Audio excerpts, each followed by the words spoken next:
तो आज से हम लोग पीएचपी स्टार्ट करेंगे। ठीक है, तो पीएचपी स्टार्ट करने के लिए आपके पास एक सॉफ्टवेयर रिक्वायर होना चाहिए। मैं वो सॉफ्टवेयर बताता हूँ और गेम। उसे इंस्टॉल भी करते हैं हम लोग। ठीक है, यस सर। यहाँ अच्छा। पर लिखना है डाउनलोड ज़ेन। सबसे पहले मैं सॉफ्टवेयर के बारे में वैसे एक काम करता हूँ, सबसे पहले मैं पीएचपी के बारे में बताता हूँ, उसके बाद सॉफ्टवेयर वगैरह के बारे में बताऊँ। देखो पीएचपी क्या है, यहाँ पर एक फाइल बना लेता हूँ मैं। कहाँ गई?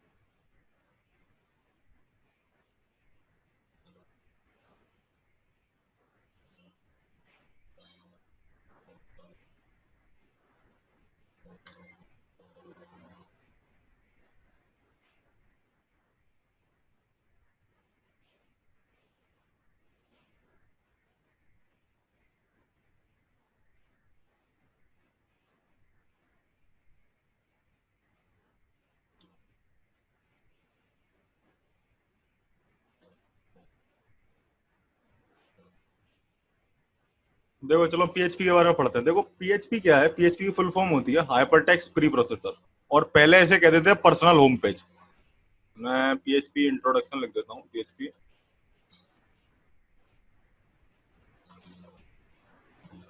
पीएचपी की फुल फॉर्म क्या है?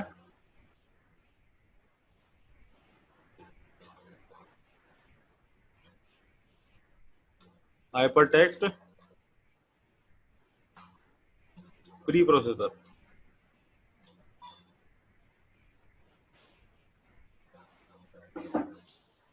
पर इसकी पहले क्या थी? Personal home page. पर अभी इसे हाइपरटेक्स्ट प्री प्रोसेसर कहते हैं। देखो ये एक ओपन सोर्स प्रोग्रामिंग लैंग्वेज है, जो कि क्या है कि हमारे वेब पेजेस को डायनामिक कंटेंट, जैसे अभी तक जावास्क्रिप्ट देती थी, जावास्क्रिप्ट डायनामिक कंटेंट प्रोवाइड करती थी, लेकिन ये डायनामिक वेब पेजेस को क्रिएट करने के लिए यूज में आती है। पीएचपी को रेसमस लर्डॉफ ने 1994 में क्रिएट किया था, और शुरू शुरू में इसका नाम पर्सनल होम पेज ही था। पीएचपी भी जावास्क्रिप्ट की तरह एक इंटरप्रेटेड लैंग्वेज है, मतलब इसमें भी कोई कंपाइलेशन स्टेप नहीं होता है, आप डायरेक्ट प्रोग्राम को रन करवा सकते हो।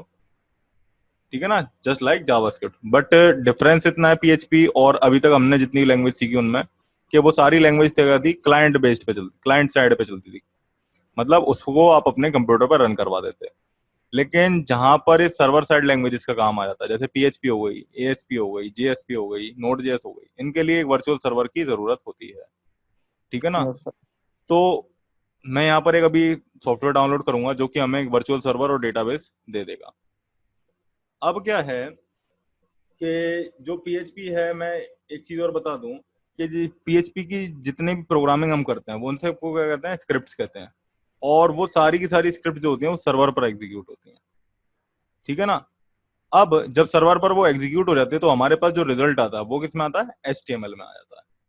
समझ में आया? Yes sir. पीएचपी को हम काफी सारे डेटाबेसेस के साथ इंक्लूड कर सकते हैं, जैसे माइस्क्यूएल हो गया, पोस्टग्रेसक्यूएल हो गया, मोंगोडीबी हो गया, माइस्क्यूएल सर्वर हो गया। ठीक है ना, यस सर। इस समय जो लेटेस्ट वर्जन चल रहा है पीएचपी का वो 7.4 चल रहा है अप्रोक्सीमेट। ठीक है ना, तो इसमें कोई ज्यादा, और पीएचपी की जो सिंटेक्स है वो मोस्टली जावास्क्रिप्ट से मिलता हुआ है, सी से मिलता हुआ है, ऐसा ही सिंटेक्स है। सिंपल है पीएचपी, कोई ज्यादा टफ लैंग्वेज नहीं है। Yes sir. ठीक है ना, अब मैं तुम्हें बताता हूँ कि एक चीज और मैं बता दूं, पीएचपी का जो एक्सटेंशन होता है वो क्या होता है, dot PHP. PHP as have file extension dot PHP. PHP का जो फाइल एक्सटेंशन है वो क्या है, डॉट पीएचपी। तो अब हम क्या करते हैं, अब मैं कुछ और इंट्रोडक्शन बताता हूँ पीएचपी के बारे में, जैसे कि इसके बेनिफिट्स क्या हैं। बेनिफिट्स पीएचपी के हैं, ओपन सोर्स है ये, और सपोर्ट कर लेती है काफी सारे डेटाबेसेस को, क्रॉस प्लेटफॉर्म है, फ्री, और मतलब इजी भी है, हम इसमें प्रोग्रामिंग कर सकते हैं, ठीक है ना। Yes, sir. हम्म। अब मैं तुम्हें सिंपल से वर्क बताता हूँ कि कैसे हम वर्क करते हैं, कि पीएचपी का वर्किंग कैसे होती है। देखो पीएचपी में सिंपल है सारी वर्किंग, कुछ नहीं होता कि आपकी सर्वर से रिक्वेस्ट जाती है। मैं यहाँ पर इस व्हाइट बोर्ड को ओपन कर लेता हूँ। देखो यहाँ पर आपने अपनी पीएचपी की स्क्रिप्ट लिखी। इस स्क्रिप्ट को जब हम रन करवाते हैं, किस पर, सर्वर पर, तो सर्वर पर ये प्रोसेस होती है, ये सर्वर है हमारा, और सर्वर पर जब ये प्रोसेस होती है और सर्वर इसे एग्जीक्यूट कर देता है, तो ये हमारे रिस्पॉन्स के फॉर्म में हमारे वेब पेज पे जाकर के डिस्प्ले होने लग जाती है in the form of plain HTML. तो ये तो वो मैंने बताया, वो प्रोग्रामिंग का प्रोसीजर बताया पीएचपी का, जिसमें हम डेटाबेस को इन्वॉल्व नहीं करते। मान लो कि इसमें स्क्रिप्ट लिखी और आपने ये लिखा है कि आप नेम और ईमेल को स्टोर करवाना चाहते हो एक जगह पर, तो ये सर्वर पर जाएगी। सर्वर क्या करेगा, कम्युनिकेट करेगा डेटाबेस से, ठीक है। डेटाबेस में जो भी क्वेरी या फिर जो नॉन क्वेरी डेटाबेस हैं उसमें डॉक्यूमेंट्स और इसका काम होता है, डॉक्यूमेंट्स और एक और चीज होती थी, सी से नाम होता है उसका, मैं भूल गया। जैसे माई मोंगो डीबी हो गया। देखो माई एसक्यूएल के बारे में तो तुमने सुना होगा। माई एसक्यूएल क्या है कि एक एसक्यूएल डेटाबेस है जिसमें हम क्वेरीज के बेसिस पर यस सर, क्वेरी डेटा को चलाते हैं। स्टोर भी करवा सकते हैं, डिलीट वगैरह जो भी करना है वो करवा सकते हैं, ऑपरेशन परफॉर्म करवा सकते हैं बेस्ड ऑन क्वेरीज। यस लेकिन सर। जो नो एसक्यूएल डेटाबेसेस होती हैं उसमें डॉक्यूमेंट्स और कलेक्शंस होते हैं। जिस तरीके से जो हमारे माइस्क्यूएल है उसमें टेबल्स और रोज होती हैं, उस तरीके से जो नो एसक्यूएल डेटाबेस होते हैं उसमें डॉक्यूमेंट्स एंड कलेक्शंस होते हैं। तो ये नहीं डॉक्यूमेंट और कलेक्शन के बेसिस पे हम डेटा को स्टोर करवाते हैं नो एसक्यूएल डेटाबेस में। तो पीएचपी क्या दोनों के साथ कम्युनिकेट कर लेती है इजीली। तो जब अगर सर्वर, अभी तुम्हारे में तो माइस्क्यूएल डेटाबेस है तो इसलिए मैं बता रहा हूँ कि सर्वर क्या करेगा, माइस्क्यूएल डेटाबेस से कम्युनिकेट करेगा, और इस स्क्रिप्ट में कुछ पीएचपी की स्क्रिप्ट लिखी होगी जिसमें कि क्या है, एक क्वेरी लिखी होगी। वो क्वेरी के बेसिस पे हमारा डेटा स्टोर भी हो सकता है, अपडेट भी हो सकता है, या फिर कोई भी ऑपरेशन होगा डेटाबेस से रिलेटेड वो सर्वर पर हो जाएगा, ठीक है। मतलब पीएचपी का ओवरऑल वर्क क्या होता है, वो सर्वर पर एग्जीक्यूट होती है। उसके बेसिस पे हमारा डेटाबेस में भी डेटा भी स्टोर हो सकता है, और अगर कोई ऐसी स्क्रिप्ट नहीं है, जैसे कि कुछ प्रिंट ही करवाना है, ऐसी कोई स्क्रिप्ट है, तो वो डायरेक्ट सर्वर में प्रोसेस होकर के हमें रिस्पॉन्स में मिल जाती है। पर सर जो, क्वेरी कौन सी कंडीशन में लगाएंगे फिर इसके साथ? क्या, क्वेरीज जो होती हैं वो हमारे वो एसक्यूएल मैं की वो। बताऊंगा ना। देखो क्वेरीज कब करेंगे, जब हम एप्लीकेशन बनाएंगे। शुरू शुरू में क्या होता है कि जैसे जावास्क्रिप्ट में हम लूप वगैरह सीख रहे थे, तो मैं लूप वगैरह बताऊंगा कैसे वर्क करते हैं इसमें। तो यस जब सर। देखो एक चीज यस जान लो सर। कि पीएचपी जब भी रिटर्न करेगी, जो भी चीज रिटर्न करेगी वो क्या होगा, एचटीएमएल होगा। ओके क्यों सर। एचटीएमएल होगा, बिकॉज जब ये रीड कर लेती है, ठीक है, रीड कर लिया सर्वर पर तो पीएचपी चल जाएगी, लेकिन तुम अगर यस सर। क्लाइंट पे चलाओगे, मतलब इस कंप्यूटर पे चलाओगे पीएचपी को, तो वो नहीं रन करेगी, वो आउटपुट नहीं देगी। तो सर्वर पर जब आपकी प्रोग्रामिंग एग्जीक्यूट हो जाती है, तो सर्वर से एक ऐसी चीज रिटर्न जाती है जिसे ब्राउजर रीड कर ले, और ब्राउजर एचटीएमएल को रीड कर लेता है, जिस वजह से जो पीएचपी होती है वो क्या होती है, वो सर्वर पर एग्जीक्यूट होती है, और जो अपना रिटर्न देती है वो एचटीएमएल भी हो सकता है, सीएसएस, जावास्क्रिप्ट भी हो सकता है, ठीक है ना। अभी मैं बताऊंगा कि कैसे एचटीएमएल सीएसएस जावास्क्रिप्ट को हम पीएचपी में लगाते हैं। तो समझ में आया। बस ये ध्यान हाँ। रख लो कि सर्वर पर ही यस पीएचपी सर। को एग्जीक्यूट किया जाता है, ठीक है। Yes sir. अब मैं क्या करता हूँ, मैं यहाँ पर अब डाउनलोड करते हैं जैम्प को। सबसे पहले क्या करना है, हमें एक लोकल सर्वर चाहिए और एक डेटाबेस चाहिए। तो उसके लिए तुम्हें मैं बता दूं कि अलग अलग सॉफ्टवेयर डाउनलोड करने की जरूरत नहीं है। एक जैम्प है, उसी में आपके पास बंडल लाते हैं दो तरीके डेटाबेस, एक तो होता है मरिया डीबी और एक होता है माइस्क्वेल, या फिर आप कर सकते हो वैम्प। अपाचे नाम से भी तो कुछ होता है, अपाचे। मैं बताता हूँ, अपाचे जो होता है वो सर्वर होता है, वैम्प सर्वर डाउनलोड, और वो इसी के अंदर आएगा। देखो वैम्प सर्वर डाउनलोड कर सकते हो, ठीक है, और या फिर जैम्प कर सकते हो। अब यहाँ पर जैम्प और वैम्प में क्या अंतर है, देखो जैम्प क्या है, ये क्रॉस प्लेटफॉर्म है। क्रॉस प्लेटफॉर्म मतलब ये आपको मैक को भी चल जाएगा, और आपके उस पे भी चल जाएगा, लिनक्स पे भी चल जाएगा, और आपका विंडोज पे भी चल जाएगा, और कितने भी ऑपरेटिंग सिस्टम हो सब पे चल जाएगा। यहाँ पर एक्स क्या है देखो, AMPP इसकी फुल फॉर्म मैं बताता हूँ। अपाचे, एक्स के बाद ये जो ए आ रहा है इसका फुल फॉर्म, ए का है meaning Apache, My SQL, PHP और पर्ल, ये फुल फॉर्म है इसकी। और x stand for cross platform. ठीक है, वहीं पर जो विंडोज है यस सर। मैंने दे दिया वैम्प। तो वैम्प में क्या है, Windows Apache My SQL PHP, Windows Apache My SQL and PHP। ठीक है ना। हम जो सर्वर यूज करते हैं वो क्या है, अपाचे। जो डेटाबेस यूज करते हैं वैम्प में वो क्या है, MySQL। और जो लैंग्वेज यूज होगी वो क्या है, PHP। ठीक है, तो ये एक लोकल सर्वर हमारे सिस्टम में क्रिएट कर देते हैं। इनके साथ ही बंडल आते हैं ये तीनों चीज। ठीक है ना, अपाचे MySQL। अब मैं इसे डाउनलोड कर लेता हूँ। मैं देखो, दोनों चला लो, दोनों इजी हैं, एक ही तरीका है दोनों को चलाने का, कोई ऐसा नहीं है कि अलग अलग तरीके हैं। ठीक है, जैम्प को डाउनलोड कर लेते हैं। अभी तुम्हारे पास वेबसाइट ओपन होकर के आ गई है, इसमें ये जो दिख रहा है 7.4.8 PHP। वो स्क्रीन शेयर नहीं हो रही अभी उसकी। स्क्रीन शेयर नहीं हो रही? नो सर, वही आ रहा है मतलब जैम सर पे। अभी दिख रहा है? हाँ सर, अब आगे। देखो। डाउनलोड जैम्प सर्च करना गूगल पे, पहली वाली जो लिंक है उस पर क्लिक करना है। यहाँ पर तुम्हारा क्या है, जैम्प फॉर विंडोज आ रहा है ना लिखा हुआ। तो इसमें जो 7.4.8 है PHP, इसको डाउनलोड कर लेना। Sir yes sir. ये कहेगा सेव करने के लिए, आप सेव भी कर देना।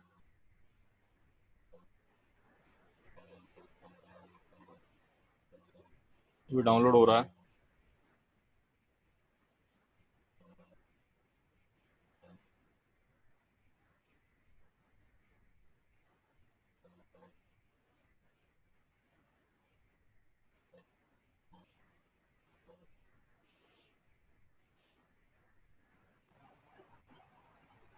वन फिफ्टी सिक्स MB का सर।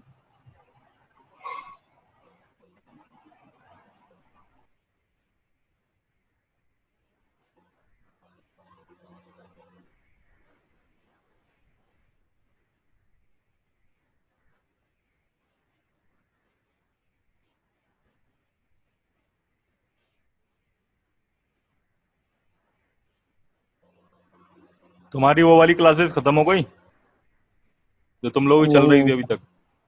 नहीं हुई सर, अभी भी चल रही है। अभी भी चल रही है? Yes yes sir. वो चल गई, वो सुबह से शाम तक जो चलती थी? सर, हाँ वो मतलब 10 बजे से स्टार्ट होगी सर। अच्छा।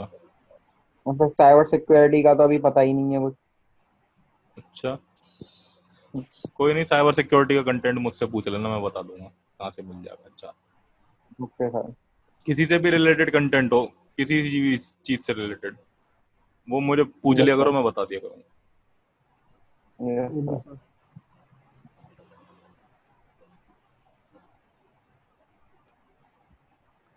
सर घर में रहकर भी क्लास लेनी पड़ रही है। क्या?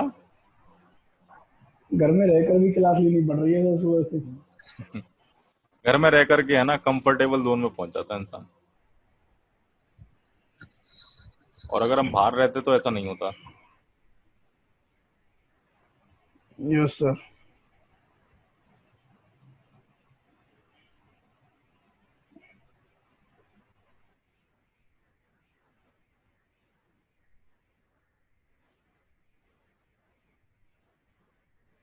ये देखो, ये डाउनलोड हो चुका है, इसे मैं अपने सिस्टम में इधर कर लेता हूँ। ये आ गया, अब इसे इंस्टॉल कर लेते हैं।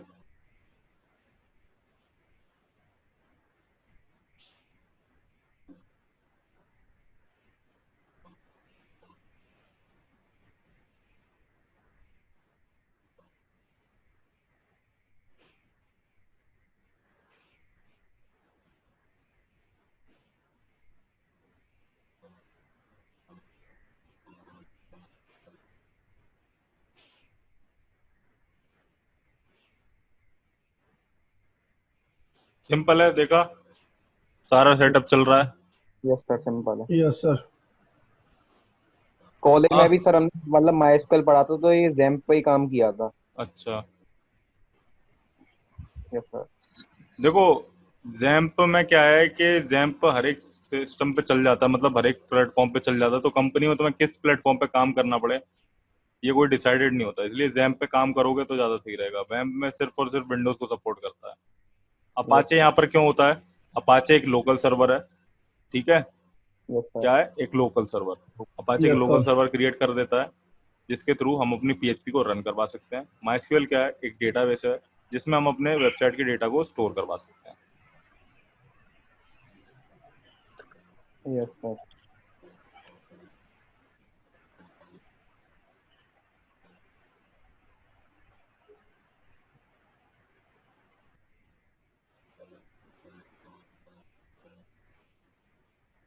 सेटअप हो रहा है।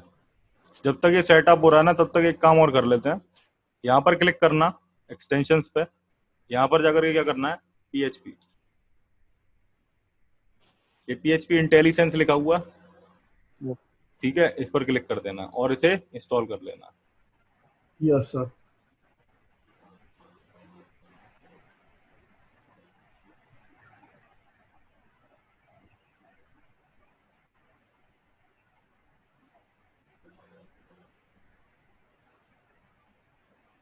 ये इंस्टॉल हो गया है। इस तरीके से तुम्हारे पास एक एरर आने लग जाएगी, PHP executable not found, install PHP 7 and add it your path and set to PHP executable path settings, ठीक है, ये आ जाएगी इस तरीके से एरर। मैं अभी बताऊंगा इसे रिजॉल्व कैसे करते हैं, ये इंस्टॉल हो जाए उसके बाद बताता हूँ। Okay okay sir. सर। जब तक मैं पीएचपी का थोड़ा सिंटेक्स बता देता हूँ कि पीएचपी का सिंटेक्स कैसे होता है। मैं यहाँ पर कोई नहीं नहीं, हम यहाँ पर कोई फाइल क्रिएट नहीं कर सकते। तो पीएचपी की जितनी भी फाइल क्रिएट होगी ना, वो इस लोकल सर्वर, ये जो हम अभी जैम्प इंस्टॉल कर रहे हैं, इसके थ्रू एक फोल्डर क्रिएट होगा जैम्प का, उसके अंदर यस। क्रिएट करेंगे। आप अपनी मर्जी यस। से कहीं पर भी पीएचपी की फाइल्स को नहीं क्रिएट कर सकते। Yes sir.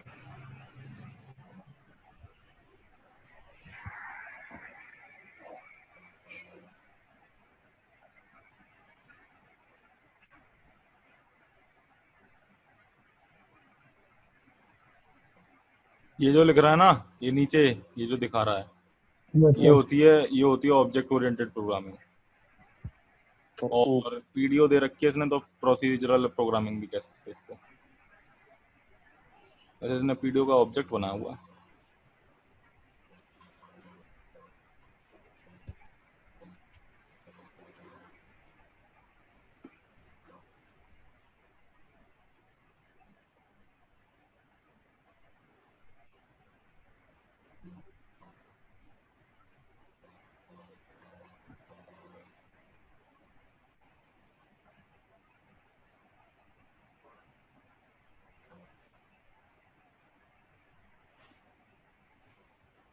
एक काम करता हूँ, मैं रिकॉर्डिंग को पॉज कर।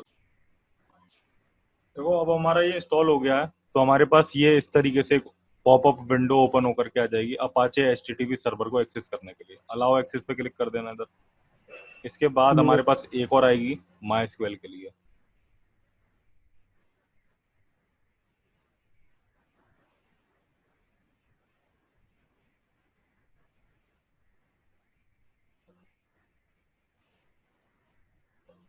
ये कह रहा है do you want to start the control panel now. अभी मेरे को नहीं करना है, मैं इसे फिनिश कर दूंगा। अब इस वाले एरर को कैसे हटाते हैं? इस एरर को हटाने के लिए सिंपल तुम्हें क्या करना है, जहां पर तुमने जैम्प इंस्टॉल किया, मैंने सी में इंस्टॉल किया है जैम्प नाम के फोल्डर में, इसमें जाना है। इसमें जाकर के पीएचपी नाम से जो फोल्डर है इसमें जाना है, और इसका जो जो पाथ है ये यहाँ से कॉपी कर लेना है। मोस्टली टेक्स्ट एडिटर्स में इसकी इस तरह की प्रॉब्लम नहीं आएगी, लेकिन वीएस कोड में आती है, क्योंकि हमें इसका पाथ सेट करना होता है पीएचपी का।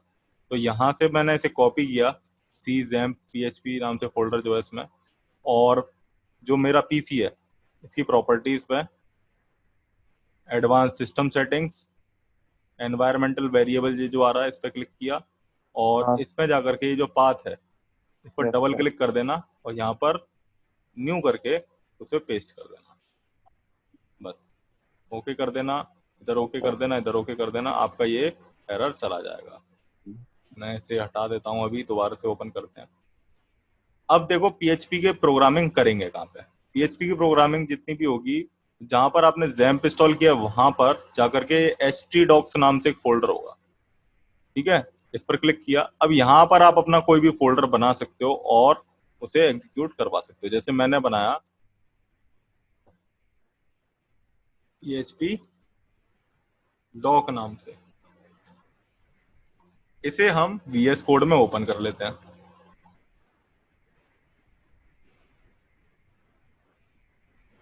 मैं क्या करता हूं, इसे PHP डॉक को यहां से ड्रैग करके यहां पर कर लेता हूं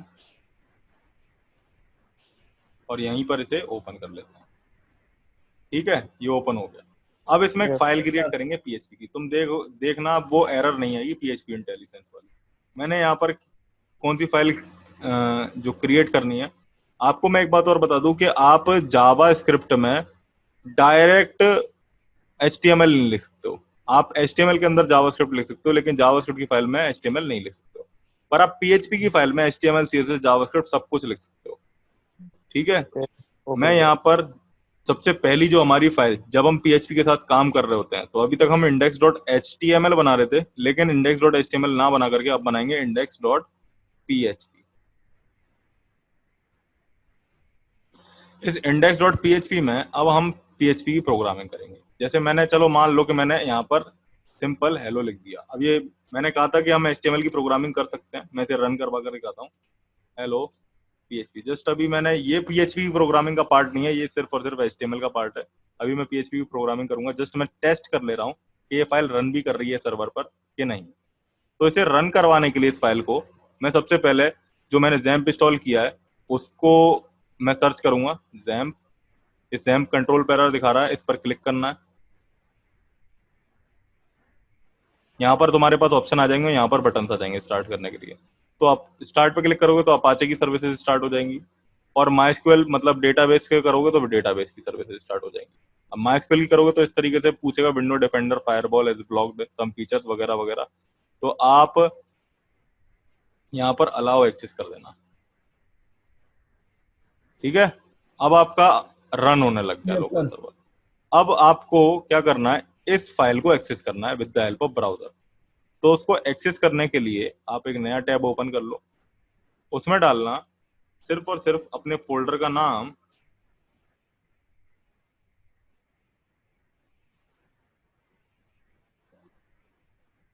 क्या डालेंगे हम,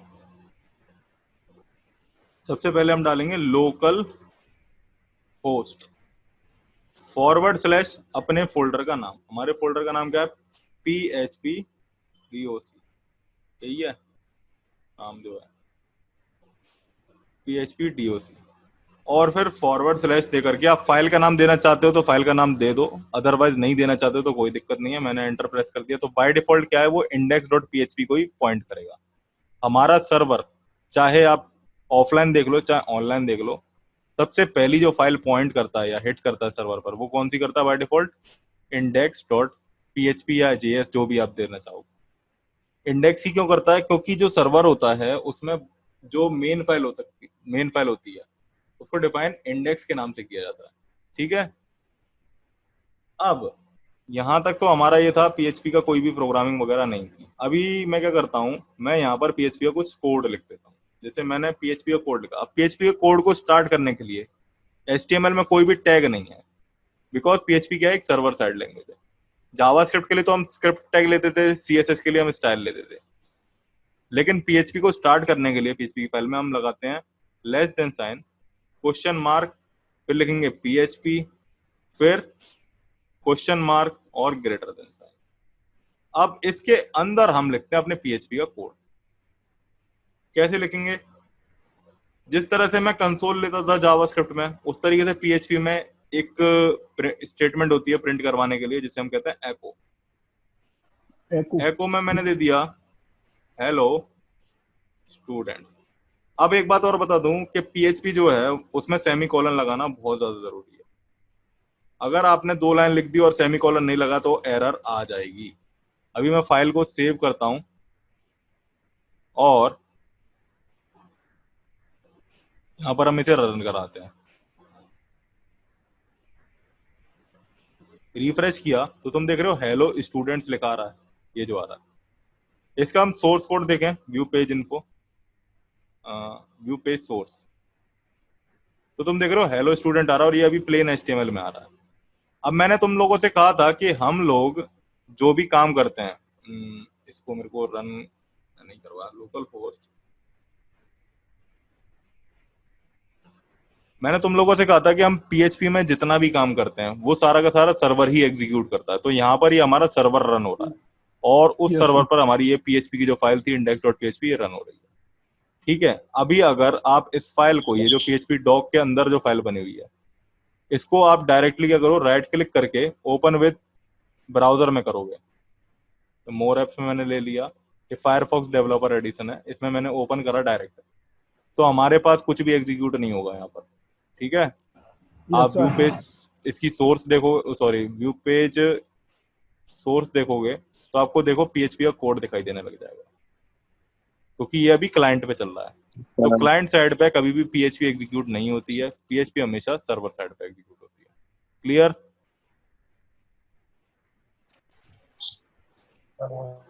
चलो यस अब सर। अब हम HTML, मैं तुम्हें बताता हूँ कि हम HTML को कैसे पीएचपी में लिखते हैं। देखो मैंने यहाँ पर क्या किया, यहाँ पर मैंने इसको डिलीट किया और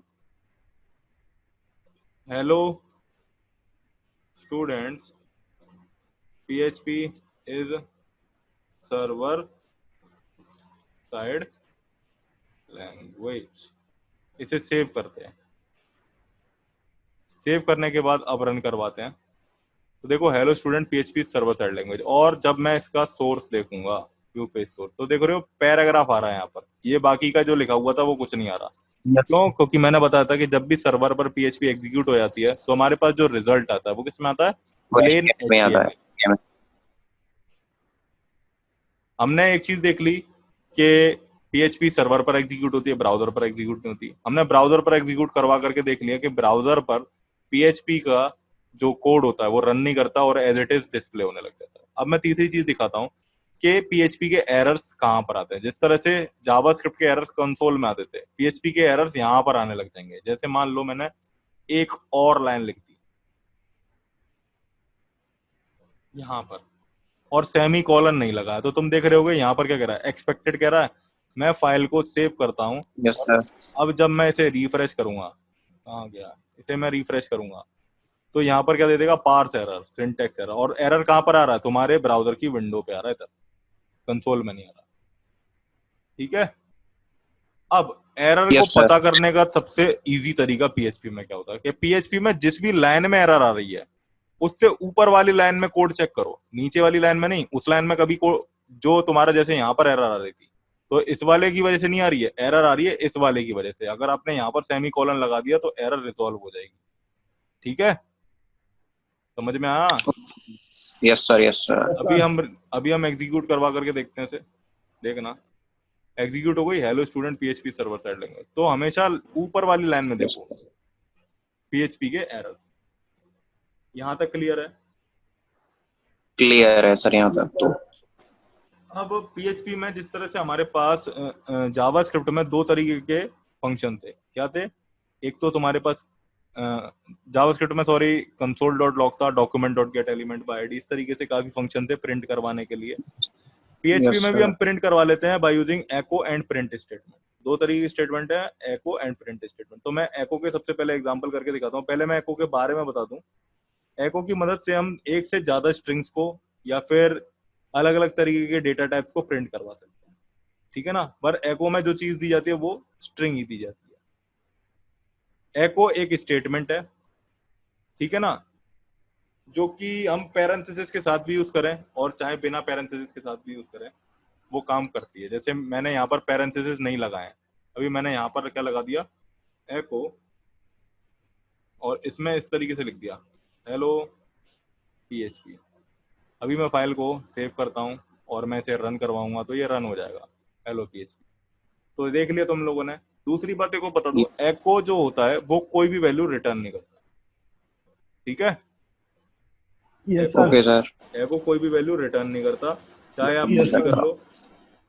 तो इसमें देखते हैं हम, जैसे कि अब मैं कुछ वेरिएबल्स तो खैर अभी नहीं आए हैं। अब हम प्रिंट स्टेटमेंट के बारे में सीख लेते हैं, प्रिंट स्टेटमेंट कैसे वर्क करती है। बस ये जान लो कि प्रिंट स्टेटमेंट से फास्टर क्या होता है, एको। ठीक है, ओके सर। Okay sir. जैसे चेक करते हैं, एक काम करता हूं मैं, मैंने अभी ये कहा ना कि एको कुछ रिटर्न नहीं करता, तो मान लो कि मैंने एको दिया और इसके अंदर एक और एको ले लिया, एको और हम इसके अंदर कुछ इस तरीके से दे देते हैं। अभी क्या कह रहा है, आउटपुट वन और मोर स्ट्रिंग, यहाँ पर एक और स्ट्रिंग देनी पड़ेगी। मतलब एको में जितनी भी आप वैल्यू पास करोगे वो स्ट्रिंग में ही पास करनी पड़ती है हमें इसी में। Okay sir. Okay, yes sir. अब मैं प्रिंट स्टेटमेंट के बारे में थोड़ा सा बता देता हूँ तुम लोगों को, प्रिंट स्टेटमेंट किस तरह से वर्क करती है। प्रिंट स्टेटमेंट में हमें पैरेंथेसिस लगाना जरूरी है। प्रिंट स्टेटमेंट बिना पैरेंथेसिस लगाए आप काम नहीं कर सकते, या फिर कर सकते हैं। अभी मॉडिफिकेशन हुआ है क्या इसमें, प्रिंट देखता हूँ मैं। सर पर वेबसाइट में मतलब किस जगह यूज होती है पीएचपी? वेबसाइट में चलो मैं बताता हूँ। यस देखो सर। जैसे क्या है, तुमने एक फॉर्म बनाया, ठीक है। Yes sir. अभी मैं यस सर। पीएचपी के काफी सारे एग्जांपल्स देने वाला हूँ। जैसे तुमने एक फॉर्म बनाया, फॉर्म बनाने के बाद क्या किया तुमने, उसमें डेटा जो फिल किया वो तुम चाहते हो स्टोर हो जाए कहीं पे। तो पीएचपी क्या करेगी, अच्छा सर। पीएचपी उस डेटा को उठा करके स्टोर करवाने के लिए यूज में आती है, ठीक है, पहली यस चीज। Yes yes yes. सर। दूसरी चीज, जब तुमने देखो पेमेंट गेटवे वगैरह लगाते हैं तो उससे जो रिक्वेस्ट आती है उसका डेटा सेव करवाने के लिए हम पीएचपी का यूज करते हैं। पीएचपी अच्छा। वेब स्क्रैपिंग में यस भी सर। यूज होती है। वेब स्क्रैपिंग मतलब जब हमें डेटाबेस या फिर कहते हैं वेबसाइट की कुछ यूजफुल चीजें एक्सट्रैक्ट करके निकालनी होती है। अब ये थोड़ी ना कि वेबसाइट बहुत बड़ी है और हम उसमें पढ़ रहे हैं चीजों को, चीजें यस पढ़नी सर। नहीं नो है। सर। उसमें से एक ऐसी एल्गोरिथम बनानी होती है वेब स्क्रैपिंग में, जिससे कि क्या होता है कि हमारे पास जो डेटा होता है उस वेबसाइट का वो एक्सट्रैक्ट होकर के आ जाता है। वेब स्क्रैपिंग में मोस्टली रेगुलर एक्सप्रेशन की मदद से डेटा एक्सट्रैक्ट किया जाता है। तीसरी चीज क्या है कि पीएचपी तुम्हारी रेस्ट एपीआई वगैरह को क्रिएट करने के लिए यूज होती है। जावा स्क्रिप्ट रेस्ट एपीआई को क्रिएट नहीं कर सकती है, उसके लिए आपको जेसन की जरूरत होगी। लेकिन पीएचपी में क्या है, आप एक रेस्ट एपीआई क्रिएट कर सकते हो, ठीक है। पेमेंट्स वगैरह के लिए पीएचपी यूज होती है। और जो तुम्हारा लॉगिन फेसबुक सर वगैरह होता है ना, मतलब ये जान लो कि मतलब जो, अपनी वेबसाइट जैसे कि सर। मतलब एक बार सुनो, ये जान लो कि अभी तक जो तुमने जावा स्क्रिप्ट को यूज किया था, जावा स्क्रिप्ट डेटाबेस के साथ वर्क नहीं कर सकती थी, लेकिन पीएचपी डेटाबेस के साथ वर्क कर सकती है, यस सर। ठीक है। हाँ तुम क्या यस कह सर। रहे थे। सर ये कह रहा था जैसे कि अपनी वेबसाइट को किसी सर्वर पे डालना हो तो उसके लिए होस्टिंग की जरूरत भी तो पड़ती है सर, हाँ होस्ट उसकी करनी पड़ती होस्टिंग है होस्टिंग वेबसाइट। के लिए जरूरत पड़ती है, लेकिन मैं तुम्हें बता दूंगा दो तरीके ऐसे जिससे कि तुम्हें है ना वेबसाइट में 1 रुपए भी नहीं देना पड़ेगा। एक्चुअली गिटहब यस होता सर। है और गूगल, दो ये प्लेटफॉर्म है, गूगल क्लाउड और गिटहब। इन पर आप जाकर के अपनी वेबसाइट फ्री में होस्ट कर सकते हो और उसे ओके सर। चला भी सकते हो। उसका एक एड्रेस भी क्रिएट हो जाएगा जो आप लोगों को भेज सकते हो, हाँ सर। ठीक है। मैं बता दूंगा कि कैसे हम गिटहब और गूगल क्लाउड के थ्रू वेबसाइट को होस्ट करते हैं। और भी सारे प्लेटफॉर्म है, हीरोकू है, नेटलीफाई है, लेकिन ये लार्ज प्रोजेक्ट्स या फिर एडवांस प्रोग्रामिंग के लिए यूज होते हैं, यस ठीक यस है। सर। सर। ओके अब सर। मैं बताता हूं कि प्रिंट में क्या है। प्रिंट में हम मल्टीपल स्टेटमेंट्स को पास नहीं कर सकते। ये मल्टीपल स्टेटमेंट और सिंगल स्टेटमेंट वाला जो कंसेप्ट है ये मैं जब वेरिएबल पढ़ाऊंगा तब आएगा। पर अभी मैं बता देता हूं कि जिस तरह से एगो कुछ रिटर्न नहीं करता, प्रिंट हमेशा कुछ ना कुछ रिटर्न करेगा। प्रिंट हमेशा वन रिटर्न करता है और प्रिंट जो है वो एको से स्लोअर है। कैसे रिटर्न करता है प्रिंट कुछ ना कुछ, जैसे कि मैंने क्या किया, मैं यहाँ पर अभी क्या करता हूँ, एक एको स्टेटमेंट ले लेता हूँ, एको प्रिंट करवाने के लिए, और इसके अंदर एक प्रिंट स्टेटमेंट पास कर देता हूँ इस तरीके से। अभी हम सेव करते हैं और रन करवाते हैं तो देखो ये वन रिटर्न कर रहा है जबकि मैंने इसे कुछ भी नहीं दिया था। यस जिस सर। तरह से जिस तरह से हम दो कंसोल लगा देते थे जावास्क्रिप्ट में तो हमारे पास क्या रिटर्न होकर के आता था, अनडिफाइंड रिटर्न होकर था, अनडिफाइंड। ठीक है। उस तरीके से एको में कुछ यस रिटर्न सर। नहीं आता। लेकिन एको जो होता है वो फास्टर होता है प्रिंट से और प्रिंट स्लोअर होता है। क्लियर हुआ एको और प्रिंट के बीच में यस difference? सर ये क्लियर है। सबसे ज्यादा इंपॉर्टेंट क्वेश्चन है जो पूछा जाता है। एक और चीज होती है प्रिंट आर। प्रिंट आर क्या होता है, मोस्टली एरेज वगैरह को प्रिंट कराने के लिए यूज होता है, ठीक है। किस तरीके से होता है प्रिंट आर, यस। इस तरीके से अंडरस्कोर लगा करके होता है प्रिंट आर। ये एरेज वगैरह की इंफॉर्मेशन को एक्सट्रैक्ट करने के लिए यूज होता है, ठीक है। यस अब सर। अब हमारे पास आते हैं पीएचपी में कमेंट्स। पीएचपी में दो तरीके के कमेंट होते हैं, एक सिंगल लाइन होता है और एक मल्टी लाइन होता है, ठीक है। तो सिंगल लाइन कमेंट यस कैसे सर। होते हैं, सिंगल लाइन कमेंट होते हैं फॉरवर्ड स्लैश दो लगाए और ये हो गए सिंगल लाइन कमेंट्स। एक होते हैं आपके मल्टी लाइन कमेंट्स। किस तरीके से? इस तरीके से।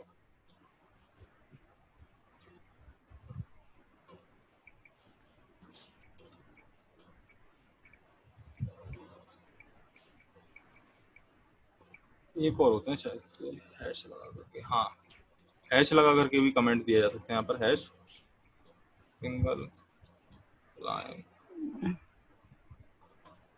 कमेंट्स। क्लियर? तो ये तरीके कमेंट्स होते हैं। अब मैं तुम्हें बताता हूँ हम HTML CSS और जावास्क्रिप्ट को PHP में कैसे लिखते हैं। देखो क्या करेंगे HTML लिखने के लिए। HTML लिखने के लिए जस्ट एको लिखो, ठीक है। पहले मैं एक काम करता हूँ कि हम HTML को यहाँ पर लिख लेते हैं। दूसरी बात मैं एक और बता दूं, PHP के सिंटेक्स को आप ऊपर नीचे HTML के बीच में कहीं पर भी किसी टैग के बीच में भी लगा सकते हो। PHP को आप कहीं पर भी यूज कर सकते हो। अगर आप PHP की फाइल ले रहे हो तो उसे कहीं पर भी यूज कर सकते हो। अब मैंने ये लिया एको, इसे मैं कर देता हूँ कॉपी। एक काम करते हैं, यहाँ पर एक पैराग्राफ और लिख लेते हैं, हेलो, या फिर लॉरेम लिख देता हूँ, लॉरेम। इसको हम कॉपी कर लेते हैं और यहाँ पर एको में डबल स्ट्रिंग में पेस्ट कर देंगे। ये पेस्ट हो गया। अब जहां पर डबल डबल कोट्स आ रहे हैं, एक काम करता हूं मैं इसे डबल ना दे करके सिंगल कोट्स में पास कर देता हूँ, तो सही रहेगा। अब देखा ये जो आ गया तुम्हारा, ये क्या है? ये प्लेन HTML में एग्जीक्यूट होकर के आ जाएगा। देखना जब मैं यहाँ पर रिफ्रेश करूंगा तो ये आ गया लॉरेम वगैरह वगैरह। और इसकी सोर्स देखें, व्यू पेज सोर्स, हमारे पास HTML आ रहा है। अब अगर मुझे CSS लगानी है, सिंपल, कोई बात नहीं, CSS भी लगा सकते हो आप। स्टाइल टैग दे दो। इस पैराग्राफ को क्या करना है? कलर देना है। पैराग्राफ को लिया colour, colour red,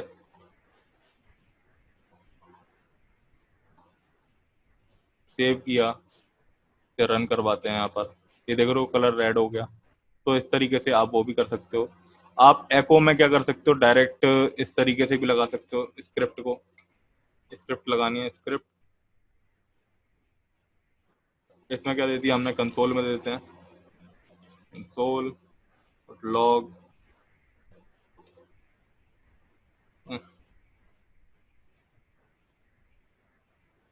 hello Java script, file save, and यहाँ पर व्यू पेज सोर्स में जाकर के, व्यू पेज सोर्स में नहीं, इंस्पेक्ट एलिमेंट चेक करते हैं और इसमें कंसोल पे जाते हैं। अब यहाँ पर हम रन करवा सकते हैं। ये देखो हेलो जावास्क्रिप्ट आ रहा है तुम्हारे पास। तो हम यस इस सर। तरीके से CSS HTML को एग्जीक्यूट करवा सकते हैं। आप डायरेक्ट भी इसमें क्या लिख सकते हो, ये जो स्क्रिप्ट टैग है आप इसे डायरेक्ट भी यूज कर सकते हो। मैं यहाँ से इसे यस हटा सर। देता हूँ। यहाँ पर लिया, यहाँ पर डायरेक्ट यूज कर लिया, सेव किया, और जब मैंने रिफ्रेश किया देखो हेलो जावास्क्रिप्ट आ रहा है और वो टेक्स्ट हट गया। तो समझ में आया कि हम किस तरीके से HTML CSS और जावास्क्रिप्ट को यस सर। PHP में लिख सकते हैं। अब मैं तुम्हें बताता हूँ वेरिएबल्स यस कैसे सर। लिखते हैं PHP में, ठीक है। वेरिएबल, यस पहली सर। बात होता क्या है, मैंने अभी कुछ टाइम पहले बताया था कि वेरिएबल एक, कह सकते हो एक जगह हो सकती है मेमोरी में जहां पर हम अपने डेटा को स्टोर करवाते हैं, ठीक है। Yes variable sir. डेटा को स्टोर करवाने के लिए यूज होते हैं और डेटा हमारे पास अलग अलग डेटा टाइप के थ्रू डिफाइन किया जाता है, ठीक है।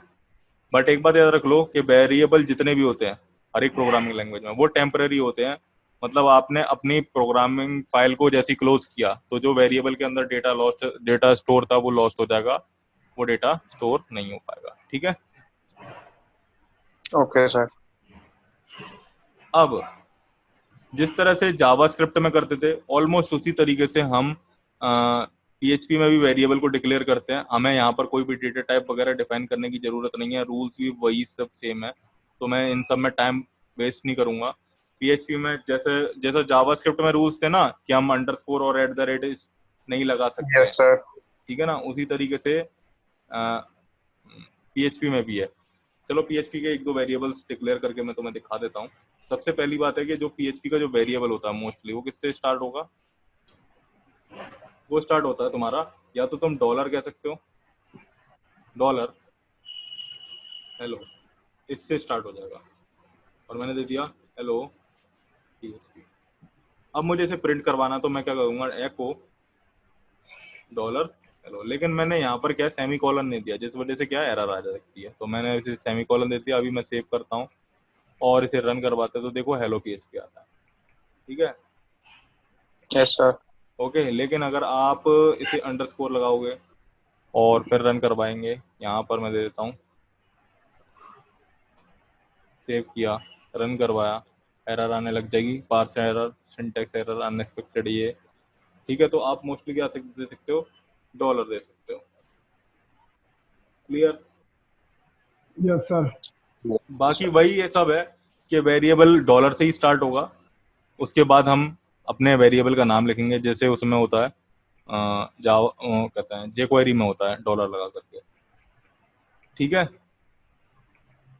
Yes sir. Yes sir. जो वेरिएबल का नेम है उसमें आप डॉलर लगा सकते हो इस तरीके से। ठीक है, उसमें आप लगा सकते हो, और यहाँ पर मैं लगा देता हूँ डॉलर इस तरीके से। सेव करते हैं, रन करवाते हैं, हेलो PHP एग्जीक्यूट हो रहा है। तो आप इसमें नेम में दे सकते हो, आप वैसे नहीं दे सकते। ठीक है ना, वेरिएबल का नाम जो होता है उसमें सारे के सारे अल्फा न्यूमेरिक कैरेक्टर्स होने चाहिए। वेरिएबल नेम जो PHP होती है उसमें केस सेंसिटिव है, मतलब हेलो, और ये जो हेलो है अभी मैं दे दूंगा डॉलर अंडरस्कोर हेलो। ये दोनों अलग अलग वेरिएबल्स हैं, ये अलग है, ये अलग है। सेव करके देखते हैं, केस सेंसिटिविटी का एरर आ जाएगा, यहाँ पर देख लें अनडिफाइंड वेरिएबल। ठीक है, और मैं एक चीज़ बता दूं कि आप वेरिएबल में टेक्स्ट वगैरह जो भी असाइन देना चाहते हो, किसी भी डेटा टाइप की वैल्यू दे सकते हो, क्योंकि इसकी कोई भी साइज नहीं होता। वेरिएबल्स जितने भी हैं PHP में उनकी कोई भी लिमिट नहीं है, आप कितने भी लार्ज अमाउंट ऑफ डेटा को स्टोर करवा सकते हो वेरिएबल। ठीक है ना, PHP में 3 तरीके के वेरिएबल होते हैं, एक लोकल, ग्लोबल और स्टैटिक वेरिएबल। ठीक है, यस सर। तो अब ये PHP में जो जितने भी वेरिएबल्स है तुम्हारे, जैसे कि लोकल हो गया, मैंने तुम्हें बताया था कि उसका खाली लोकल स्कोप होता है। क्या होता है? Local scope. Yes sir. एक काम और बॉडी के करते हैं, अंदर भी चीजें एक्सेस करता है वो। वेर डॉलर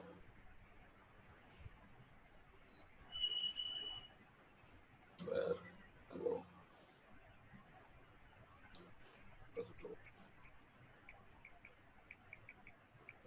एक काम और कर रहा था मैं, अनएक्सपेक्टेड वेर तो तेरा।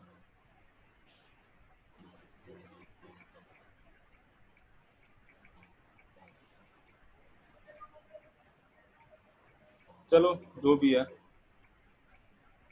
मैंने यहाँ पर कुछ और किया था। चलो देख, छोड़ो इस चीज को। लोकल, ग्लोबल और स्टैटिक वेरिएबल, मैंने तुम्हें ये तीनों बताए। लोकल वेरिएबल्स क्या होते हैं? जिनका स्कोप जो होता है वो ब्लॉक ऑफ कोड के अंदर होता है। ग्लोबल अंदर का। वेरिएबल्स क्या होता है? जिनका स्कोप क्या होता है कि पूरी की पूरी फाइल्स में कहीं पर भी हो सकता है, मतलब उन्हें हम कहीं से भी एक्सेस कर सकते हैं। और स्टैटिक वेरिएबल वो होते हैं जो कि PHP में स्टैटिक वेरिएबल के बारे में बता रहा हूँ कि जो कि स्टैटिक कीवर्ड से डिफाइन किए जाते हैं, और स्टैटिक वेरिएबल में जितनी भी वैल्यू होती है वो लूज नहीं होती है। मतलब जैसे क्लोजर का तुमने एग्जांपल देखा था ना, कि उसमें वैल्यू बढ़े चली जा रही थी, उसमें वैल्यू स्टोर हो रही थी। जिस तरह से जावास्क्रिप्ट में क्लोजर्स फंक्शंस वर्क करते हैं, उसी तरीके से स्टैटिक वेरिएबल को कंसीडर कर लो कि वो वेरिएबल जिनमें हम वैल्यू को स्टोर करवा सकते हैं और उनकी वैल्यू चेंज नहीं कर सकते। ठीक है, यस सर। Yes sir. हाँ। अब मैंने वेरिएबल क्रिएट करना तुम्हें बता दिया।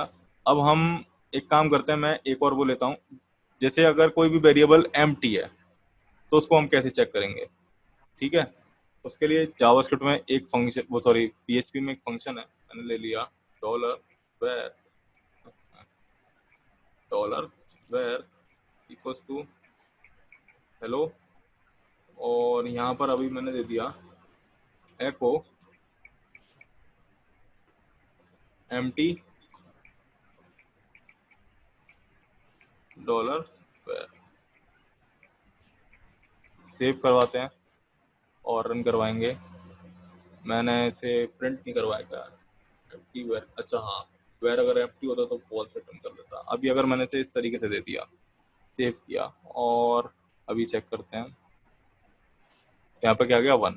देखो PHP ट्रू और फॉल्स को हमेशा क्या होगा, 0 और 1 में रिटर्न करेगी, वो ट्रू और फॉल्स में रिटर्न नहीं करेगी। तो यहाँ यस। पर अगर ये जो एम्प्टी फंक्शन है ये चेक करता है कि आपके वेरिएबल में कोई वैल्यू है कि नहीं। अगर आपके यस वेरिएबल में सर। कोई वैल्यू है तो वो कुछ शो नहीं करेगा, लेकिन अगर आपके वेरिएबल में वैल्यू नहीं है तो वो 1 रिटर्न कर देगा। ठीक है। Yes sir. Yes, sir. अब पीएचपी में अगर हमें वेरिएबल को डिलीट करना है तो मैं कैसे डिलीट करूंगा, मैंने दे दिया हेलो वर्ल्ड। अब यहाँ पर अगर मुझे डिलीट करना है तो मैं सिंपल क्या करूंगा, मैं पहले से एक्सेस करता हूँ एको डॉलर वेर डॉलर वेर, इससे ये प्रिंट हो जाएगा। अब मुझे डिलीट करना है तो डिलीट करने के लिए जिस तरह से जावास्क्रिप्ट में क्या होता था, डिलीट ऑपरेटर होता था, उसी तरीके से पीएचपी में क्या अनसेट अनसेट अनसेट में मैं अपने वेरिएबल का नाम ले दूंगा डॉलर वेर, और अब इसे एक्सेस करते हैं एको डॉलर वेर। फाइल को हम सेव कर लेते हैं और इधर रिफ्रेश करवा करके देखेंगे तो सबसे पहले हमारे पास हेलो वर्ल्ड आ रहा है और उसके बाद क्या आ रहा है, अनडिफाइंड वेरिएबल वेर ऑनलाइन 10 इसमें। ठीक है।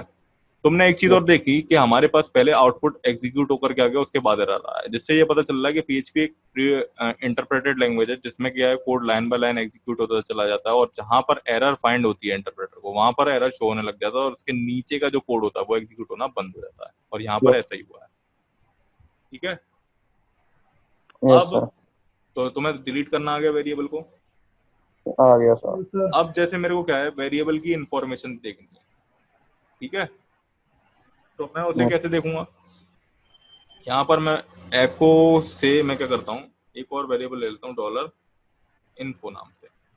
इन्फो इज इक्वल्स टू, अगर जिस तरह से हमारे पास टाइप ऑफ ऑपरेटर होता था उसी तरीके से जावा इसमें पीएचपी में वेर डंप में जाकर के हम वेरिएबल का नाम लिख देंगे डॉर वेर और प्रिंट करवाएंगे एको को एको डॉलर इन्फो, इस तरीके से प्रिंट करवाएंगे। सेव करते हैं फाइल को और इधर रन करवाते हैं। तो देख रहे हो ये तो मैं दिखा रहा है कि आपने जो वैल्यू ली है वो क्या है, 11 कैरेक्टर्स की स्ट्रिंग है और जिसकी वैल्यू क्या है, हेलो वर्ल्ड। तो इसने वैल्यू दिखा दी, मतलब वेर डंप क्या करता है, आपको पूरा पूरा डेटा टाइप दिखाने लग जाएगा। समझ में आया। Yes, yeah. sir. अब जैसे मुझे सिर्फ और सिर्फ क्या है, सिर्फ और सिर्फ वैल्यू देखनी है, तो मैं यहाँ पर वेर डंप ना लगा करके वेर एक्सपोर्ट नाम से होता है एक फंक्शन, उसे लगा दूंगा। सेव करते हैं, रन करवाते हैं, तो देखो सिर्फ और सिर्फ तुम्हारे पास वैल्यू आ रही है। Clear. Yes sir. Yes, sir. तो यहाँ तक ये क्या था, ये तुम्हारा वेरिएबल, मतलब जो भी तुमने जितना भी काम किया सारा का सारा वेरिएबल से रिलेटेड था। अब हम कॉन्स्टेंट्स पढ़ते हैं कि पीएचपी में कॉन्स्टेंट्स क्या होता है। कॉन्स्टेंट क्या होता है, कॉन्स्टेंट भी एक पीएचपी की तरह ही पीएचपी के वेरिएबल की तरह ही एक कह सकते हो कि एक फंक्शनैलिटी है पीएचपी की।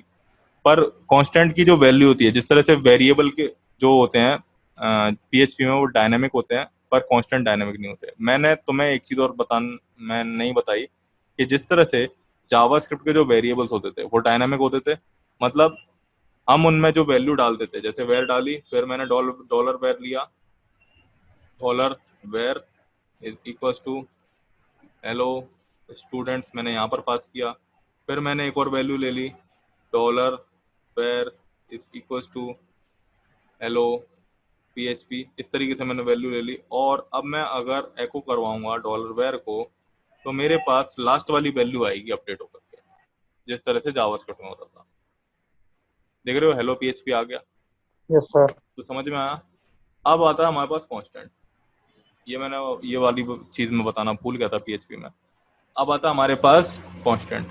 कांस्टेंट भी वेरिएबल की तरह ही एक नेम होता है और जिसकी एक फिक्स्ड वैल्यू होती है। ठीक है। Yes, sir. दूसरी चीज, एक बार आपने कांस्टेंट को डिफाइन कर लिया उसके बाद ना ही तो आप उसे चेंज कर सकते हो, ठीक है ना, वो अनडिफाइन नहीं हो सकता। मतलब आप उसमें कोई भी वैल्यू अगर आपने हेलो वर्ल्ड डाली है तो वो हेलो वर्ल्ड ही रहेगी, आप उसे चेंज नहीं कर सकते। ठीक है। ये उन वेरिएबल्स के लिए होता है कि जैसे आप क्या कर सकते हो, जो वेरिएबल डायनेमिक है, मतलब जिन्हें आप चेंज करना चाहते हो उनको तो बना सकते हो, लेकिन कुछ ऐसे वेरिएबल्स होते हैं, ऐसी प्रॉपर्टीज होते हैं जिसे आप चेंज नहीं करना चाहते स्क्रिप्ट में जब आप प्रोग्रामिंग करते हो, तो उनके लिए कांस्टेंट को बनाया गया है। ठीक है। Yes sir. पीएचपी में कांस्टेंट को डिफाइन करने के दो तरीके हैं, पहला है डिफाइन फंक्शन और दूसरा है एक कांस्टेंट कीवर्ड के थ्रू। डिफाइन फंक्शन के थ्रू हम कैसे करते हैं, मैं तुम्हें दिखाता हूँ कि मैं यहाँ पर क्या करता हूँ, इसे डिलीट कर लेते हैं। सबसे पहले मैं सिंपल एक तो मैं कांस्टेंट कीवर्ड के थ्रू करके दिखाते हैं। चलो पहले कांस्टेंट कीवर्ड के थ्रू मैं कांस्टेंट ले लेता हूं और कांस्टेंट में अपना एक कांस्टेंट का नाम दे दूंगा। जैसे मैंने दे दिया नेम इज इक्वल टू, मैंने डाला राशु, और मैं अब इसे एक्सेस करूंगा Yes, sir. एको नेम, सेव करते हैं और इधर रिफ्रेश करेंगे, देखो राशु आने लगता है। लेकिन अब इसके सर। बाद अगर मैं इस नेम को दोबारा चेंज करूंगा कांस्टेंट दे करके, constant name is equal to, मैंने दिया पंकज, और अब एक्सेस करते हैं। देख रहे हो इसने एरर दे दी, सिंटैक्स एरर, अनएक्सपेक्टेड टोकन एको, एक्सपेक्टिंग, ये इसने कुछ एरर, अच्छा ये यहाँ पर एरर दे रहा है। यस सर, वही। दे दिया कांस्टेंट नेम ऑलरेडी डिफाइंड, इसने दे दिया ना कांस्टेंट नेम, जो आपका कांस्टेंट नेम है वो ऑलरेडी डिफाइन है, ठीक है। Yes, sir. Yes sir. तो इस वजह से वो आप उसे डिफाइन नहीं कर सकते। अब डिफाइन मेथड के, डिफाइन फंक्शन के थ्रू, डिफाइन एक बिल्ट इन फंक्शन है पीएचपी का जिसके थ्रू हम कांस्टेंट डिफाइन कर सकते हैं। तो डिफाइन में क्या होता है, मैं डिफाइन दे देता हूँ, डिफाइन, और अब इसमें मैं क्या करता हूँ, सबसे पहले कांस्टेंट का नाम देता हूँ। मैंने नाम दे दिया, नेम देते हैं, कंट्री दे देते हैं, या फिर नेम ही दे देते हैं, नेम दे दिया। आप कैपिटल लेटर से देना चाहो कैपिटल से दे सकते हो, आप स्मॉल से देना चाहो, जैसे मैंने दे दिया नेम, तो आप स्मॉल से भी दे सकते हो। और इसके बाद कॉमा लगा करके आप इस कांस्टेंट की वैल्यू दे दोगे, जैसे मैंने अपना नाम लिख दिया। अब मेरे को अगर इसे एक्सेस करना है तो मैं क्या करूंगा, एको लिखूंगा और एको दे करके नेम प्रिंट करवा दूंगा, सिंपल। सेव किया, यहाँ पर एक्सेस कर यस सर। ये देखो एक्सेस हो गया, ठीक है।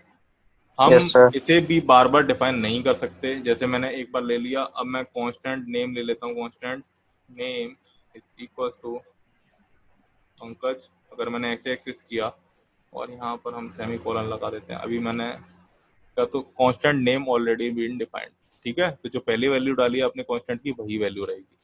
Yes, sir. अब मैंने सबसे पहले Yes, वाले sir. एग्जांपल में तुमने देखा होगा, तो जो नेम था वो कैपिटल लेटर्स में लिखा था। ऐसा क्यों लिखा था, क्योंकि लैंग्वेजेस में जितनी भी प्रोग्रामिंग लैंग्वेजेस होती हैं मोस्टली उसमें जो कांस्टेंट होते हैं उन्हें अपर केस लेटर में ही डिफाइन किया जाता है। ऐसा इसलिए होता है ताकि आप लोगों को ये क्लियर हो सके कि कांस्टेंट कौन सा और वेरिएबल कौन सा है। अगर आपने एक ही तरीके के वेरिएबल ले लिए और एक ही तरीके के कांस्टेंट ले लिए तो आपको क्लियरली नहीं रहेगा, मतलब ये जो चीज होगी इसमें प्रॉब्लम होगी कि कौन सा कांस्टेंट है कौन सा नहीं है। तो इसलिए कांस्टेंट को मोस्टली अपर केस लेटर में डिफाइन किया जाता है। क्लियर? क्लियर है सर। Yes, sir. अब मैं तुम्हें बताता हूँ कि इसमें एक पैराग्राफ, एक पैरामीटर और होता है, क्या, केस इंसेंसिटिविटी का, ठीक है ना। उससे क्या करते हैं, मैं यहाँ पर क्या करता हूँ, जैसे तुम्हारे पास कांस्टेंट नेम होता है उसकी वैल्यू होती है, एक केस सेंसिटिविटी का भी एक पैरामीटर होता है, उसमें आपको ट्रू या फॉल्स वैल्यू पास करनी होती है। तो मैं यहाँ पर क्या कर देता हूँ, ट्रू पास कर देता हूँ अभी। अब क्या है, आप नेम से एक्सेस करो इस तरीके से, या फिर आप इस तरीके से एक्सेस करो, एको नेम, इस तरीके से एक्सेस करो। दोनों तरीके से रोहित एक्सेस हो जाएगा। मैं लिख देता हूँ हेलो पीएचपी लिख देता हूँ, हेलो पीएचपी, चेंज कर देते हैं डेटा को, सेव करते हैं, रन करवाता हूँ मैं यहाँ पर। तो देखो हेलो पीएचपी 2 बार आ गया। Yes sir. अब यहाँ पर एक प्रॉब्लम आ रही है कि मेरा जितना भी आउटपुट आ रहा है वो एक ही लाइन में आता चला जा रहा है। तो मेरे को क्या है कि 2 लाइन में लिखना है। तो पीएचपी में जिस तरह से जावास्क्रिप्ट में कॉन्कैटेनेशन करते थे हम, ब्रेक टैग लगा सकते थे हम।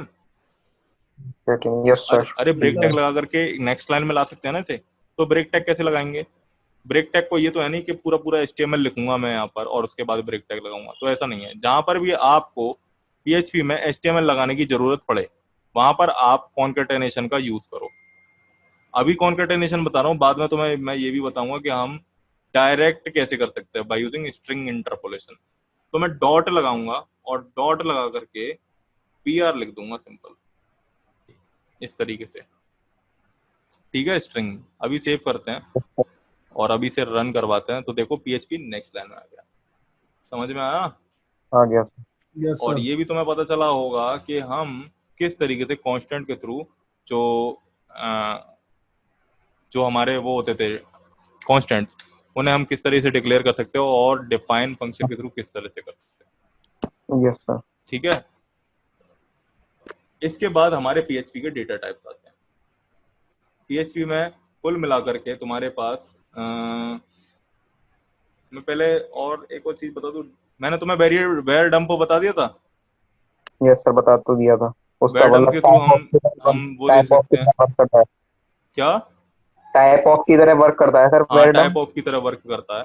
Where yes export sir. बता दिया था, लेकिन एक चीज नहीं बताई थी, गेट टाइप नाम से एक और होता है, यस सर। Gate type. ठीक है, उसको कैसे करते हैं, जैसे मैंने यहाँ पर ले लिया, मैं यहाँ पर इसी का टाइप ले लेते हैं, get type. Get type of इसका नेम का। सेव करते हैं, रिफ्रेश करता हूँ, यहाँ पर एको करवाना है, एको, सेव एंड रन। तुम देख रहे हो स्ट्रिंग रिटर्न कर रहा है। Yes sir. ठीक है, यस सर। मतलब Yes, हमें sir. जब वेरिएबल का टाइप भी देखना है, उसकी लेंथ भी देखनी है, पूरी इंफॉर्मेशन देखनी है, तो वेर डंप। अगर हमें जस्ट जस्ट उस वेरिएबल में कौन सी वैल्यू आ रही है वो देखनी है, तो वेर एक्सपोर्ट। और जस्ट हमें जिस तरह से हमारा टाइप ऑफ ऑपरेटर होता था जावास्क्रिप्ट में, उस तरह उसके अकॉर्डिंग हमें टाइप देखना है वेरिएबल का, किस तरीके का डेटा टाइप स्टोर हो रहा है, तो हम वो भी चेक कर सकते हैं। ठीक है, yes sir. Yes sir. Yes, sir. अब बात आती है डेटा टाइप की। पीएचपी में कुल मिलाकर के 8 डेटा टाइप होता है। 8 डेटा टाइप कौन कौन से होते हैं मैं तुम्हें बता देता हूँ। यहाँ पर हम फाइल बना लेते हैं, पीएचपी। समझ में तो आ रही है पीएचपी? हाँ सर, आ रही है। Yes, sir. 8 कौन कौन से डेटा टाइप होते हैं? पहला होता है इंटीजर, दूसरा फ्लोट या फिर डबल, ये तो पढ़े होंगे तुम लोगों ने। हाँ सर, डबल बेयर कर भी तो स्ट्रिंग, होता है सर, बेयर कर। वेर केयर नहीं होता है इसमें, स्ट्रिंग होता है डायरेक्ट। नाइस खेल में होता है सर। हाँ, उसी में होता था वेर केयर, और उसमें भी होता है जावा में, जावा में केयर होता है।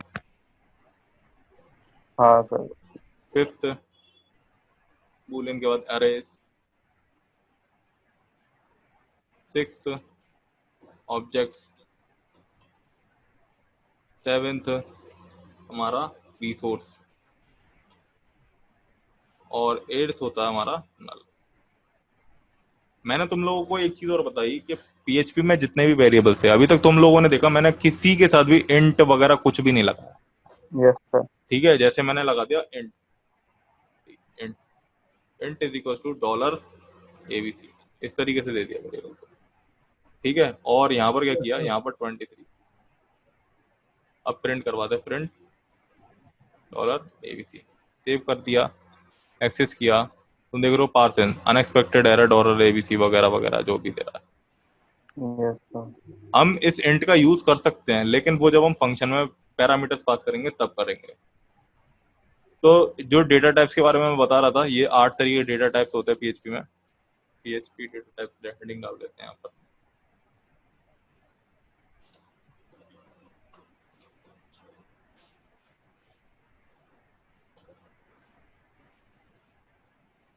ठीक है, इंटीजर में तुम्हारा रियल भी आ सकता है, और जिस तरीके का भी तुम चाहो उस तरीके के आ सकते हैं डेटा टाइप। जैसे मैं क्या करता हूँ, यहाँ पर एक वेरिएबल ले लेते हैं एबीसी, और उसमें हम -23 दे देते हैं। गेट टाइप ले लेते हैं इसका, variable sorry dollar type is equals to get type of dollar ABC, और एको डॉलर टाइप, ये कर दिया। सेव करते हैं, अभी रिफ्रेश करके देखते हैं, तो हमारे पास क्या आ रहा है, इंटीजर आ रहा है। यस ठीक है, सर। हमने पॉइंट Yes. से प्लस में दे दिया इसमें। अभी चेक करते हैं हमारे पास क्या आ रहा है, स्टिल इंटीजर आ रहा है। तो तुम्हें पता चला कि इंटीजर में हम जो वो होती है, चाहे तो हम पॉजिटिव दे दें चाहे नेगेटिव दे दें, कोई फर्क नहीं पड़ता। अब ओके आता है सर। हमारा फ्लोट। फ्लोट क्या होता है, आप फ्रैक्शनल पार्ट दे दो। फ्रैक्शनल पार्ट मतलब जहां पर डेसिमल एग्जिस्ट करता है। Yes sir. मैंने इस तरीके से फाइल ली, सेव किया, और अभी रिफ्रेश करके दिखाया, तो यहाँ पर क्या आ गया, डबल आ गया। ठीक है, फ्लोट या डबल बात एक ही है। Yes sir. अब जैसे कि हम यहाँ पर क्या करते हैं, यहाँ पर मैं 2 ले लेता हूँ, 2.0 सेव किया, रिफ्रेश किया, आ गया। डिवाइड करके देखते हैं, 2 डिवाइडेड बाय 3, अभी सेव करते हैं, सेव। हाँ, अब मैं तुम्हें बताऊं यहाँ पर डबल क्यों दिखा रहा है। अगर तुम गेट टाइप की जगह यहाँ पर ले लो वेरडम और सेव करो तो तुम्हें देखने लग जाएगा फ्लोट। ऐसा क्यों होता है? ऐसा क्या है? ऐसा इसलिए हुआ क्योंकि जितने जितने भी तुम्हारे फ्रैक्शनल पार्ट हैं, वेरडम क्या करेगा, उन्हें फ्लोट में दिखाएगा, लेकिन गेट टाइप क्या करेगा, डबल में दिखाएगा। Clear? Sir yes sir. Yes sir. इसके बाद आता हमारा स्ट्रिंग। स्ट्रिंग के बारे में तो तुम अच्छे से जानते हो, स्ट्रिंग क्या होती है ना? स्ट्रिंग तो कोई भी जानता है अच्छे से। सर मैंने स्ट्रिंग लिख दिया यहाँ पर, हेलो स्टूडेंट, वेरडम किया या गेट टाइप वगैरह जो भी करना था, सेव किया, रिफ्रेश किया, ये स्ट्रिंग आ गई 14 कैरेक्टर्स की। तुम सिंगल कोटेड स्ट्रिंग भी यूज कर सकते हो इस तरीके से। हेलो PHP, सेव करते हैं फाइल को और इधर रन करवाते हैं। देखो हेलो PHP आ रहा है और स्ट्रिंग की लेंथ भी आ रही तुम्हारे पास 9। क्लियर? अब मान लो कि जैसे मेरे पास एक वेरिएबल और है, जैसे मान लो कि मेरे पास डॉलर नेम नाम से वेरिएबल है और उसमें क्या लिखा हुआ है, प्राशु लिखा हुआ है। अब स्ट्रिंग को तुम्हें मैंने बताया था कि 2 स्ट्रिंग को ज्वाइन करने के लिए हम कॉन्कैटेनेशन का यूज करते हैं, लेकिन एक फीचर और होता है स्ट्रिंग इंटरपोलेशन, जिसकी मदद से हम क्या करते हैं, स्ट्रिंग के अंदर अपने वेरिएबल्स को लिख सकते हैं। यस तो सर। स्ट्रिंग के अंदर आप वेरिएबल को लिख सकते हैं कैसे? तो मैंने हेलो PHP हटाया, डायरेक्ट डॉलर नेम पास करके यहाँ पर। ठीक है, अभी सेव करते हैं। शायद से गलत आएगा मेरे पास, मैं देख लूँ एक बार। सेव कर, रिफ्रेश, हेलो डॉलर नेम, तो दूसरा तरीका था।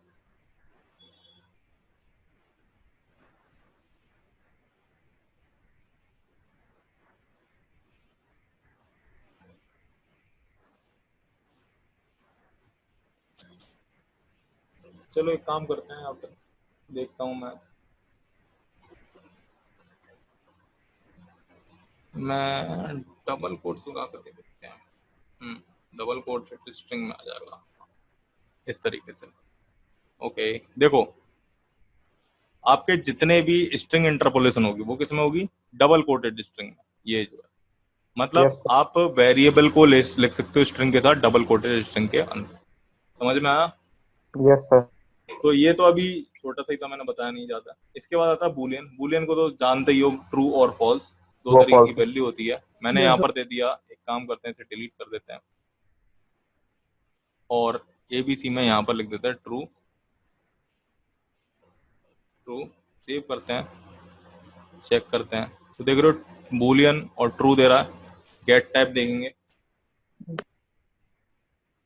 टाइप सेव किया, रन करवाया तो यहाँ पर बुलियन आता है। ऑल्सो अगर मैं इसकी वैल्यू चेक करूं, एको $ABC, इसकी वैल्यू चेक करी, यहाँ पर रिफ्रेश किया तो तुम देख रहे हो 1 आ रहा है। 1 क्यों आया? क्योंकि जो ट्रू होता है उसकी वैल्यू क्या होती है, 1, और जो फॉल्स होता है उसकी वैल्यू क्या होती है, 0 PHP के केस में। ठीक है, फॉल्स वैल्यू आपको दिखाई नहीं देगी। समझ में आया? Yes sir. Yes sir. आज के लिए इतना ही। आज के लिए इतना ही? अरे अभी तो टाइम भी नहीं हुआ। हो तो गया सर। चलो ठीक है, आज के लिए इतना ही। तुम्हें 2-3 वीडियो और देखनी है। ठीक है, कल से बाकी के जो एरेज वगैरह हैं, ऑब्जेक्ट्स वगैरह हैं, उनके बारे में पढ़ेंगे। Yes sir. ठीक है ना, जो कॉम्प्लेक्स डेटा टाइप्स हैं। Yes sir. ठीक है, आज की क्लास में कोई ऐसी चीज जो नहीं समझ में आई हो? नहीं सर, आ गई आपकी। आज की सारी चीजें आ गई समझ में? Yes sir. चलो ठीक है। ठीक है।